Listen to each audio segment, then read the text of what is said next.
তোমরা সবাই দেখো, মই চারতলার উপর উঠে ভ্লগ ভিডিও বানাচ্ছো। কত সুন্দর চাহার পাশের আবহাওয়া, কত সুন্দর সবকিছু দেখতে। এরে, এটা তো পরিমল। কিরে পরিমল, তুই ছাদের উপরে উঠে বসে আছো কা? খালি ছাদের উপরে লয়, দরকার পড়ে মুই নারকল গাছত উঠিমু, তেঁতুল গাছত উঠিমু, তাও মুই নিচে নামিমু না। তুই নামবো না কা নিচে? আরে তোর বৌদি মুখ কষে মোর গাউতে নাকি ভোগরা পাটার মতো গন্ধ বাড়াছে। আরে সেদিন ক্যা দিন বারো হয়নি, মুই সাবান দিয়ে ঘুষিয়ে ঘুষিয়ে ডুব দিনু। হ্যাঁ, মুখি কষে মুখ ডুব না দিলে নাকি বাড়িতে উঠিবা দিবে না।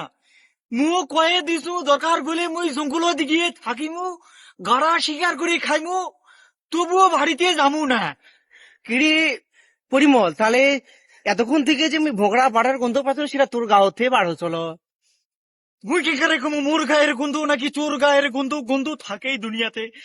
মুই তো 7 দিন হলো ডুব দেওয়া, তুই তো 12 দিন, তুরই গাওতেই হওয়া পারে। মোর গাঁৱত এর কোনো গ্যারেন্টি আছে যে কোনো জায়গা থেকে আসিবার পারে? কিরে পরিমল, তোর বউ যে তোর বাড়ি উঠিবার দিবে না, তোর বউ কি থাকিবে? আরে পাগলা, এই শীতের দিনে বউ দিয়ে কি করবি রে পাগলা? একটা বউ গেলে একটা আসিবে, ডুব দিয়ে জীবনটা কেন রিক্সে ফেলাবি? কারে তুই দেখিস না 15 দিন ধরে সূর্যের কোনো মুখ নাই। তোকে মুই বলিনু ভাই, তুই মোর সোনা ভাই, ডুব দিয়ে নিজের জীবন যৌবনটা রিক্সে ফেলাস না ভাই।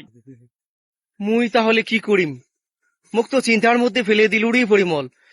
কিচের ভ্লগ ভিডিও বানামু সব তো মাথার থেকে মোর আউট হয়ে গেল রে পরিমল। এই যে দেখো কত উপরে আমরা আছি, দূর তোরি মোর মুখত কিছুই আসছে না।